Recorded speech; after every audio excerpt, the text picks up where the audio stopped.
Fans woke up to the kind of headline you double-check just to make sure you didn't dream it. Adam Schefter reports, the Cleveland Browns have released rookie quarterback Shedeur Sanders. Yes, released. The same rookie who had flashes of brilliance in his preseason outing against the Rams. The same kid fans were begging to see more of. The same quarterback teammates had been whispering about in the locker room as different. Gone. And just like that, chaos. Because this wasn't a procedural move. This wasn't one of those, he'll be back on the practice squad in 24 hours, deals that everyone shrugs off. This was a statement, and not a flattering one. So let's get into it. If you're into the real story and all the messy twists they don't show on highlight reels, go ahead and subscribe. And if you're sticking around to see how this Browns QB chaos plays out, you should definitely be subscribed. The writing was supposed to be on the wall. 5th round pick. Rookie. Son of Deion Sanders. Legacy name? Sure, but not a star.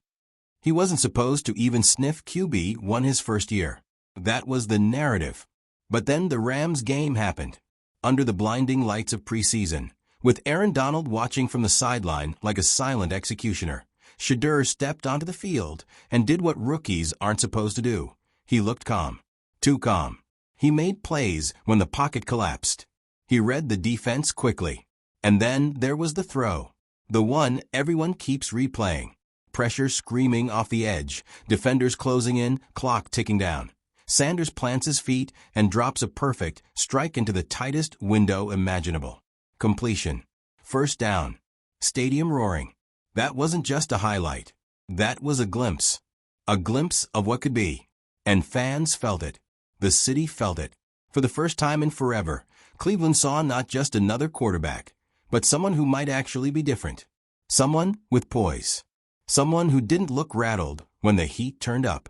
And then the Browns pulled the rug. Instead of rewarding him, instead of giving him more reps, they demoted him. Slid him behind Dillon Gabriel on the depth chart. Told the fan base, essentially, don't get too excited. And now, they've cut him outright. Practice squad, maybe. Waivers, maybe. But the headline remains. Shedeur Sanders released. The backlash was instant. Fans flooded social media, ripping the organization to shreds. Same old Browns. We've learned nothing. How do you cut the only quarterback who looked like he could handle pressure? Inside the locker room? Shock. Reports say veterans were stunned. Teammates admitted, quietly, off the record, that they preferred catching passes from Sanders. His throws were sharper. His timing better. His leadership, even as a rookie, felt steadier than Gabriel's frantic energy.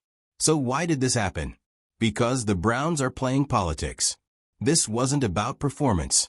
This wasn't about merit. This was about protecting a narrative they'd already sold to the media and to themselves. Gabriel was the guy. Gabriel was the investment. Gabriel was the face of the future. And when Sanders started outshining him, that created a problem. A messy, inconvenient truth. So instead of facing it, the Browns buried it. Cut the rookie. Hide him on the practice squad. Pretend the flashes of brilliance never happened. Hope the fan base forgets. But here's the thing. Cleveland doesn't forget.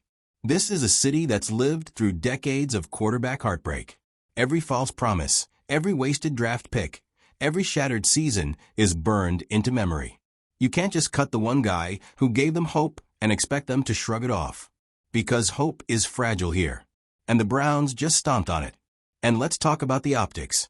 You've got a rookie who stepped into a high-pressure situation and delivered.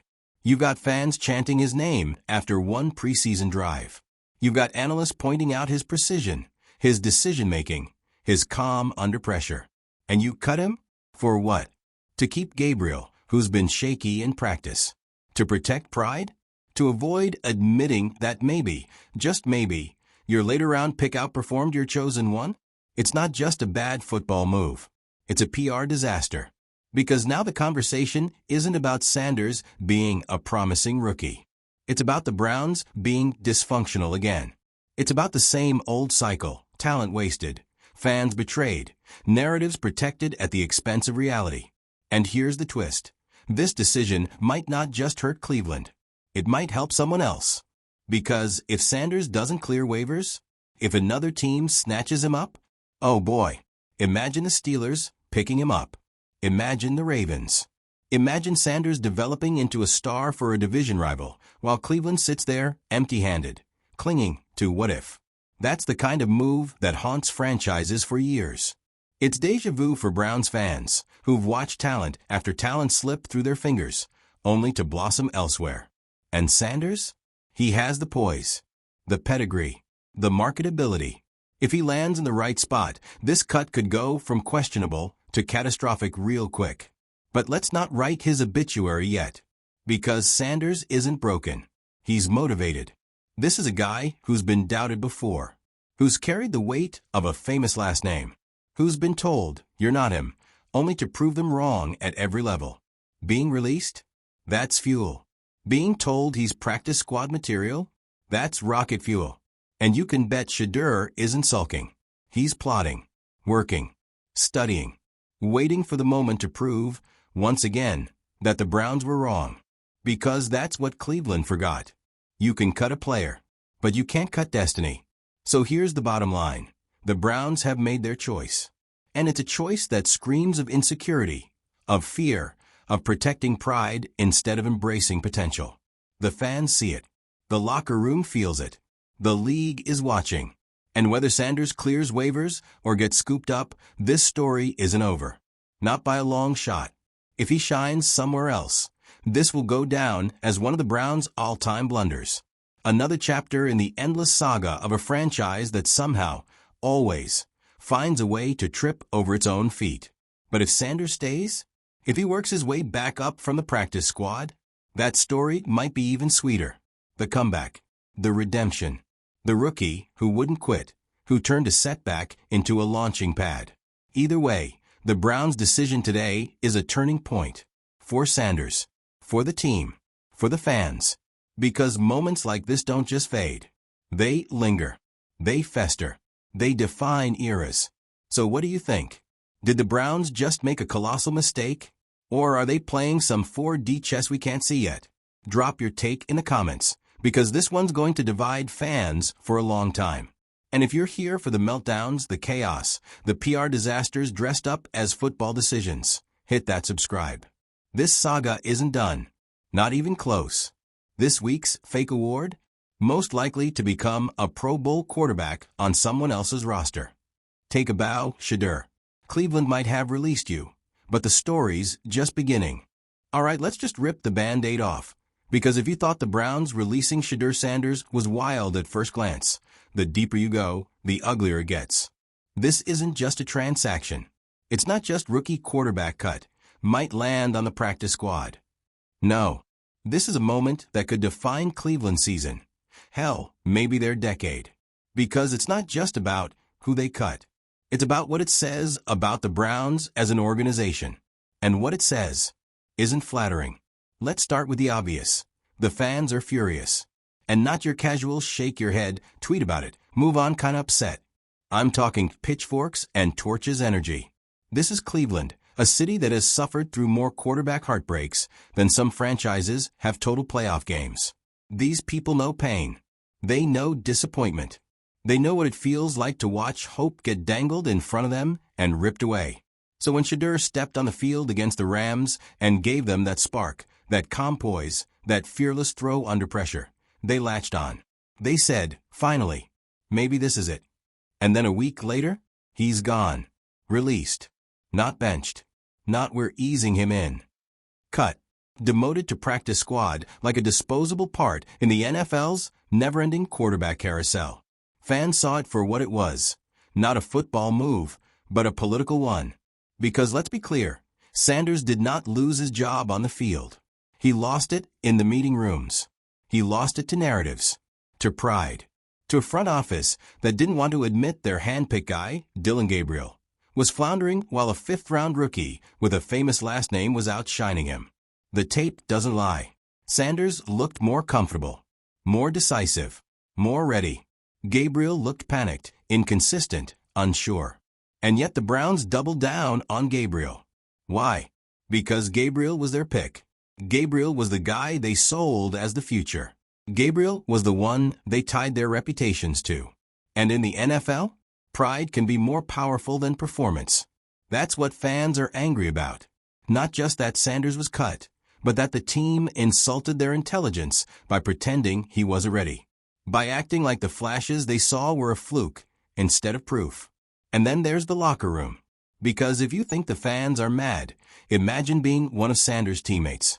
Imagine running routes for both quarterbacks. Imagine knowing which ball hits your hands in stride and which one makes you leap for your life. Imagine seeing Sanders steady the huddle when things start to spiral, only to watch him get sent packing while the guy who throws wobblers under pressure keeps his job. Veterans don't buy into PR spin. They buy into production. And word leaking out of camp is that a lot of guys preferred Sanders under center. They trusted his throws more. They respected his composure more. And now, they're confused, frustrated, maybe even resentful. Because nothing kills a locker room faster than the sense that politics matter more than performance. You can't preach competition and then cut the guy who clearly won it. Players notice. And let's talk about that Rams game one more time, because it matters. That throw, the perfect pass under pressure, wasn't just a highlight. It was a moment. Every rookie has jitters. Every rookie makes mistakes. But not every rookie delivers under fire. Not every rookie stands tall in the pocket when the walls are closing in. Sanders did. And he did it with the kind of confidence that makes you think, yeah, this kid has it. That single play was enough to convince fans he deserved more chances. And instead of capitalizing on that momentum, the Browns shut it down. It's like they saw a spark and poured water on it. So now we're here. Shedeur Sanders is in limbo. Maybe he clears waivers and gets tucked away on the Browns practice squad. Maybe another team swoops in and grabs him, sees what Cleveland couldn't or wouldn't see. And let's be real. If he lands somewhere else and develops into even a solid starter, Cleveland will never live this down. Think about it. What if the Steelers grab him? What if the Ravens stash him behind Lamar Jackson? What if he ends up in Cincinnati, learning behind Joe Burrow, only to eventually get a shot? Can you imagine? The Browns passing on a potential star, only to watch him torch them twice a year for the next decade? That's not just a mistake. That's a curse. And Cleveland knows curses. But let's flip it. What if Sanders stays? What if he takes the practice squad route, keeps grinding, keeps proving himself in silence? That's a redemption story waiting to be written. The forgotten rookie. The cast-off. The kid everyone doubted, working his way back into the spotlight. And when the Browns finally cave, when Gabriel flames out and Sanders gets the call, that's when the narrative shifts. That's when the city rallies around him like never before. Because if there's one thing Cleveland loves, it's an underdog who won't quit. And Sanders? He's built for that. But the bigger question is this. What does this move say about the Browns as an organization? It says they're still the Browns. Still the team that overthinks. Still the team that finds ways to sabotage themselves. Still the team that clings to bad decisions out of pride. Because make no mistake, this wasn't a football decision. This was politics. This was protecting Gabriel. This was refusing to admit the rookie they hyped up got outplayed. And, in doing so, they may have just made one of the most short-sighted moves of the season. And Adam Schefter reporting it? That's the nail in the coffin. Because once Schefter tweets it, it's not just news, it's gospel. It's everywhere. National media picks it up. Talk shows debate it. Fans light up comment sections. Suddenly, the Browns' little internal decision is a league-wide controversy. And the league is watching. Other teams are watching. Agents are watching. Because if the Browns don't value a poised, talented rookie quarterback, somebody else will. And if Shedeur Sanders gets his chance elsewhere, Cleveland just lit the match for a storyline they won't be able to escape. So here's the reality. The Browns didn't just cut a rookie. They cut hope. They told their fans, don't trust what you saw. Trust what we say. They told their locker room, performance doesn't matter as much as politics. And they told the league, we'd rather protect our pride than develop our talent. It's not just a mistake. It's a turning point. For Sanders, it could be the start of something bigger, whether in Cleveland or somewhere else. for the Browns, it could be another chapter in the saga of how not to handle quarterbacks. So what happens next? Does Sanders land on the practice squad and claw his way back? Does another team swoop in and steal him? Does Cleveland realize their mistake too late? Whatever happens, this isn't over. Not by a long shot. Because Shedeur Sanders may have been cut, but he hasn't been broken. And Cleveland? They might be the ones who end up paying the price. We're talking about a city that has been starving, for a quarterback who feels different. A quarterback who doesn't collapse under pressure. A quarterback who doesn't look like a deer in headlights the second things get tough. And for one fleeting moment, Sanders gave them that. And then the Browns ripped it away. The anatomy of a mistake. Let's get brutally honest here. The Browns' move makes zero sense on the surface. If this were purely performance-based, Shedeur would still be in the room. Not QB3. Not practice squad. In the conversation for QB1. He wasn't perfect against the Rams, no. But what rookie is? What matters is that he showed flashes. And not just random, wow, that was lucky flashes, real signs of growth. Precision. Poise. That perfect throw under pressure? That wasn't an accident. That was a statement. And yet Cleveland turned around and said, thanks but no thanks. So what gives? The truth is, this wasn't about football. This was about pride. This was about politics. This was about the Browns being the Browns. They already invested their narrative chips into Dillon Gabriel. They already sold the story. This is our guy. This is our leader. This is the future. And when Sanders started chipping away at that illusion, the front office panicked. Instead of facing reality, they doubled down on the narrative. That's how you end up with a rookie who impressed in his first big moment being cut before he can build momentum. That's how you end up sending your fans into a spiral of outrage. And if we're being real, that's how you end up making the kind of mistake that lingers for years. The locker room fallout. Here's the part the Browns should really be worried about, the locker room. Players know who the best guy is. They don't care about draft position. They don't care about pedigree. They don't care about media hype. They care about the guy who can put the ball where it needs to be. They care about the guy who makes them believe, in that huddle, that the play is going to work. And reports are already trickling out. Veterans preferred Sanders' throws. Teammates trusted him more. Guys admitted off the record that his poise was contagious. So what happens when that guy gets cut? It sends a message. A terrible one. It tells the locker room, this isn't about merit. This isn't about who performs. This is about politics. About who the front office wants. About protecting faces instead of putting the best product on the field. And once players believe that, good luck. Because nothing kills morale faster than realizing performance doesn't actually matter. The fans explode. And then there's the fan base. Oh boy, Cleveland fans aren't passive. They don't sit back quietly when the team makes a mess. These are people who live and breathe football, who've carried the scars of every quarterback disaster like badges of honor. They saw Shedeur's spark against the Rams. They felt it. The stadium lit up when he made that throw under pressure. Social media buzzed. Hope, fragile as ever, flickered back to life. And then the Browns stomped on it. The backlash has been brutal. Same old Browns. Another QB wasted. When will this franchise learn? Fans know this isn't just a cut. This is a symbol. Another chapter in the cursed saga of a team that just can't seem to get quarterback decisions right. And you can already hear it. If Gabriel stumbles, if the season starts rocky, the boos will come raining down. And not just boos for the play on the field. Boos for the decision. Boos for the front office. Boos for the pride that got in the way of progress. The national fallout. And it's not just Cleveland anymore. The second Adam Schefter reported it. This story went national. Now every sports show in America has a segment. Did the Browns just make a colossal mistake? Analysts are debating it. Former players are weighing in. Rival teams are licking their lips. Because here's the thing. If Sanders clears waivers fine, the Browns can stash him on the practice squad. But what if he doesn't? What if another team swoops in? Imagine Sanders getting picked up by a team with stability, a team with patience, a team that actually believes in building him up instead of tearing him down.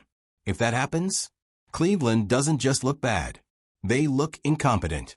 And if he develops into a legit starter elsewhere, especially for a rival, that's a nightmare scenario.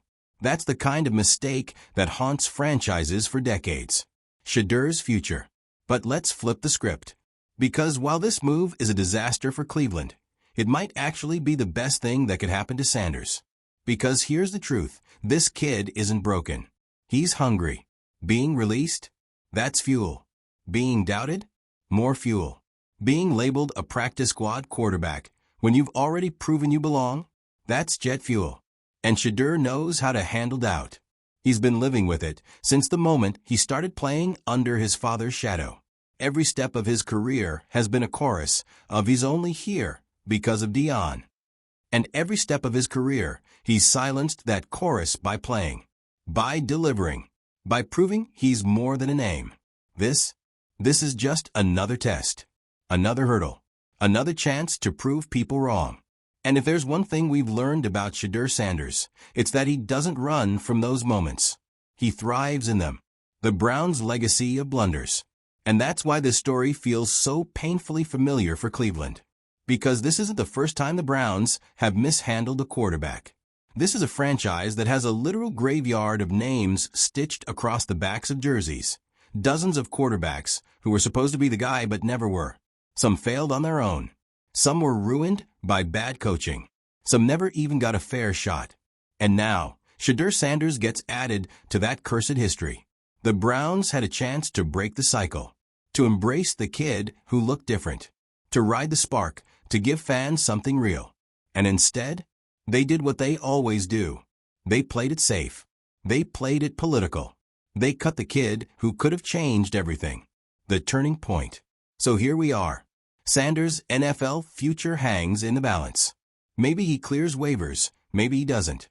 Maybe another team takes a chance. Maybe he claws his way back from the practice squad. But whatever happens, one thing is certain. The Browns' decision today will follow them. If Sanders succeeds elsewhere, they'll be the team that let him go. If Sanders fights his way back and eventually becomes their starter, this will be remembered as the unnecessary detour. And if Sanders flames out completely, fans will still wonder, what if? There's no escaping it. This isn't just a roster move. It's a turning point. For Sanders. For Cleveland. For the fans who've seen this story play out too many times before.